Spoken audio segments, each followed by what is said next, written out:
Welcome back.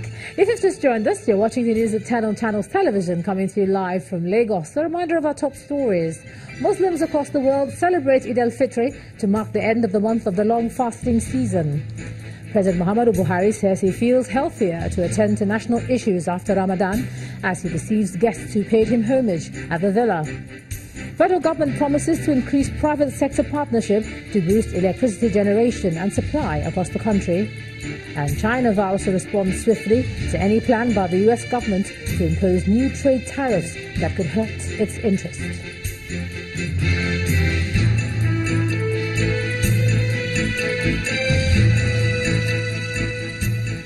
ChannelsTV.com has more information for you, and on youtube.com/channelsweb you can watch our videos. You can also watch us on your mobile device via your browser or download the Channels TV app for Android, iOS and Windows devices from their respective stores. Besides giving you access to news updates on the go, the Channels TV and Channels 24 app has an eyewitness feature that you can use to share pictures, videos or news of happenings around you. Just install the app, then tap and swipe to reveal the menu and then follow the instructions. Some families also took out time to show love and kindness to other members of the society, irrespective of their religion, status or tribe, and they say this is one of the teachings of the season. Our next report takes a look at how a family in Abuja celebrated the day with friends.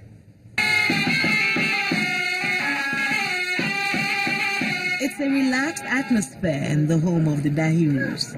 Soon after they returned from the Eid prayer ground, preparations for festivities started, since they have no plans of visiting any fun spots. In the kitchen is a variety of food prepared by Mrs. Dahiru for her guests. One after the other, visitors make their way into the sitting room for some refreshment. This is the usual practice during Muslim festivals.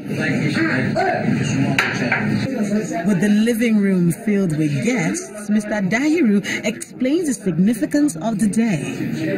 Fasting has taught Muslims to be committed to Allah, to fear Allah, and to love one another. The atmosphere is also the same at the home of Senator Abdullahi Adamu. He is on hand to receive his guests. The call to religious tolerance is also emphasized by him in sustaining peace and stability in the country. The spirit of oneness, the spirit of loving one another, in keeping with the dictates of the holy books. In the Holy Quran,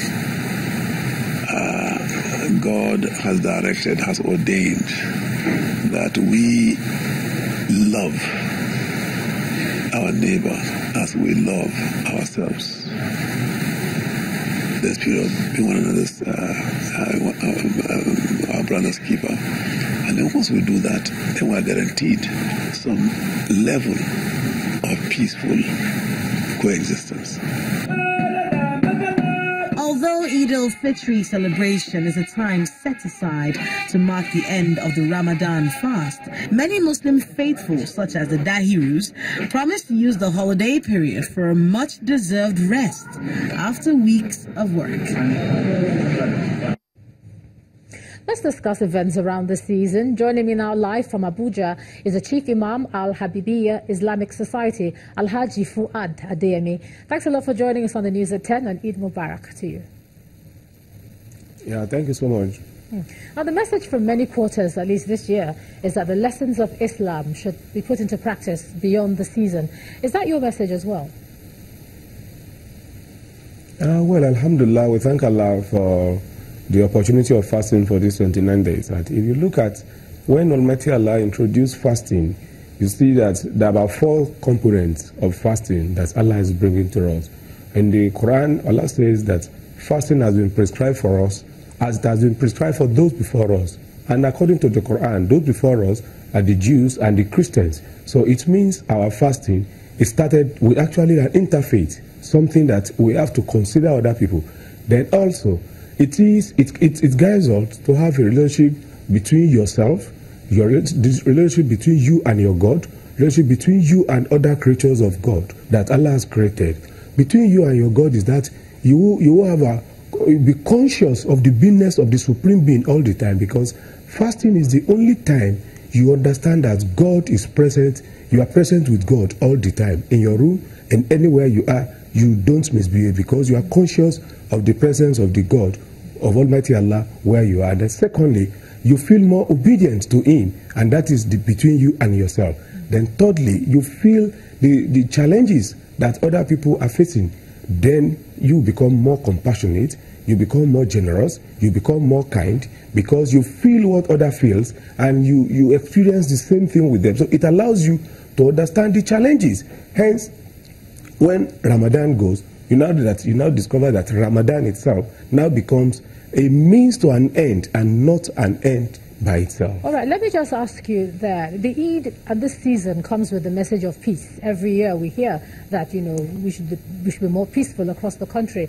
But when you look at the true situation that we have in the northeast, you look at the situation in the north central, you see bloodshed, hostilities and clashes. How do you explain that every year? Well, alhamdulillah, I think it's a very good and important question.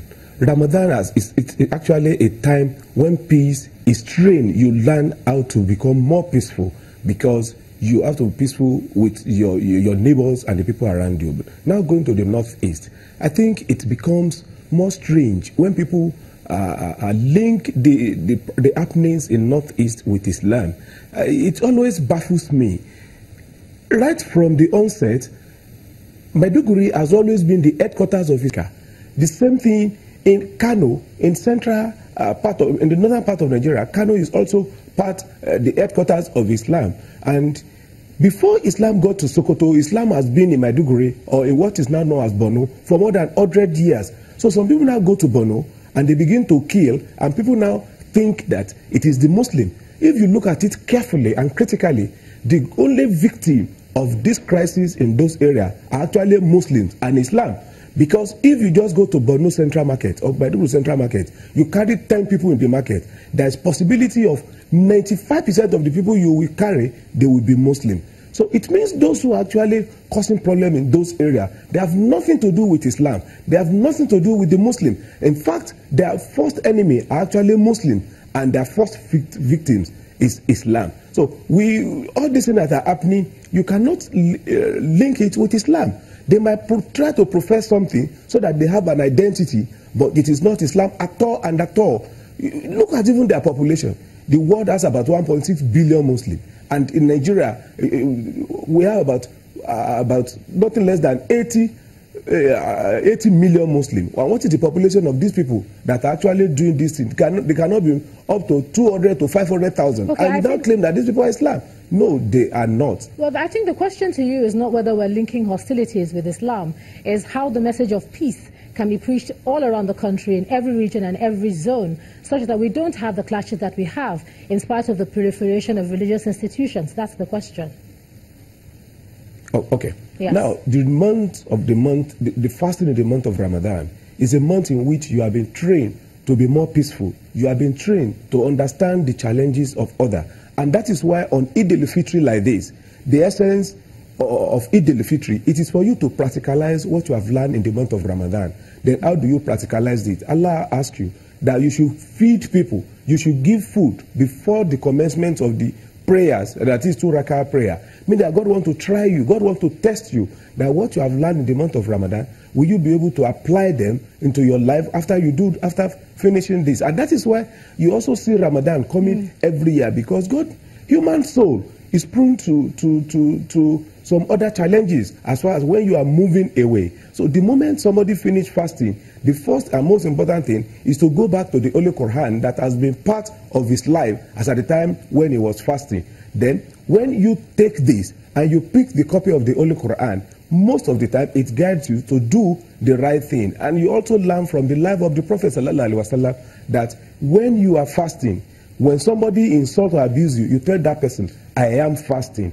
When Ramadan goes, when anything happens to you, you let that people know that I am a Muslim and my name is, I profess Islam, which means peace is what I profess. You should be custodian of peace. Anybody or who claims or professes Islam and he is not doing anything peaceful, you should know that. I don't want to call him somebody who does not understand what he is doing, but you should go and learn that when you are a Muslim, when you have fasted, when you have learned and you pick Quran as your only book, the best thing and the most important thing in your life is that you should be custodian of peace, and you should be the bearer of people, people who will be doing the right thing wherever they find themselves. All right, thank you. The Chief Imam of Al Habibiyya Islamic Society, Al-Haji Fuad Adeyemi. Thanks for sharing your thoughts with us on this festive day for you. Thank you. The federal government says it will continue to create a conducive environment for private investors to do business, and that's part of efforts to address the persistent problems in the power sector. The Vice President, Professor Osinbajo, made the comments while addressing journalists shortly after a tour of the 450-megawatt Edo Azura Independent Power Plant near Benin City, the Edo State capital, as he concludes a two-day working visit to the state. The Vice President, Professor Yemi Osinbajo, and his entourage gets a rousing welcome at the Edo Azura Independent Power Plant near Benin City, the Edo State capital. Professor Osinbajo is here to assess the 450 megawatts open cycle gas turbine power station, which is already making a significant contribution to the national power grid. Concluding his tour of this facility, the Vice President lauded the indigenous power plant for its role in power generation. With 460 megawatts of additional power and with the quality of this particular plant, I think that we're on to a very good thing. And of course, even the capacity for the capacity to increase generation from here and all of that, I think it's very positive. He also knows that the federal government will encourage more private sector participation in addressing the nation's power issues. All that we need to do is what we're doing, which is creating the environment for business to thrive, creating the environment for the private sector. As you know, that this is a privately owned plant, a private initiative and all that, but with the active support of the government, very, very active support of the government, which explains why I'm here. So giving all the support that we can, ensuring that the environment is right for those who want to invest in the power sector is what we will do. The Vice President of Nigeria, Professor Yemi Osinbajo, completes his two-day working visit to Edo State with this inspection, having also commissioned other projects during this time.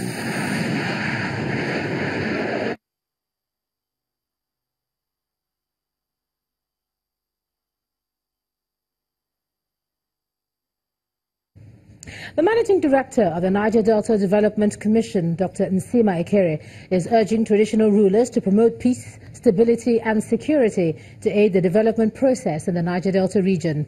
Dr. Ekere made this known at a courtesy visit paid by the traditional rulers of the oil mineral producing communities of Nigeria to the Commission's headquarters in Port Harcourt. Traditional rulers of oil mineral producing communities of Nigeria are visiting the leadership of the Niger Delta Development Commission at its headquarters in Port Harcourt, Rivers State. Their quest is to find a solution to the seemingly endless issues in the Niger Delta region. They are received by the agency's Chief Executive Officer, Nsima Ekere. We are in a very delicate time. That period is here again. The electioneering period. And so, as royal fathers, again, you will be called upon to ensure that you admonish your citizens, you admonish the youth particularly, to please play the game according to the rules. Straight to business, the national chairman of Trumcon says he and his colleagues are concerned about the perceived marginalization of the Niger Delta region. The area which produces 90% of the oil and gas in the country, in the Niger Delta region, should be given special preference in NNPC appointment and employment. The NDDC CEO appealed to the traditional rulers to continue contributing their quota to the peace and security of the region, with a reminder that oil-producing communities play a very important role in the country's economic development. The stability of the Niger Delta region translates to economic prosperity for Nigeria. And that's why I'm happy that Trumpcon is here. I'm happy that you have come. Very conscious of the critical role that you play in national development and the economic growth of this country. The meeting ends with an accord signed by both parties to ensure the sustenance of peace and progress.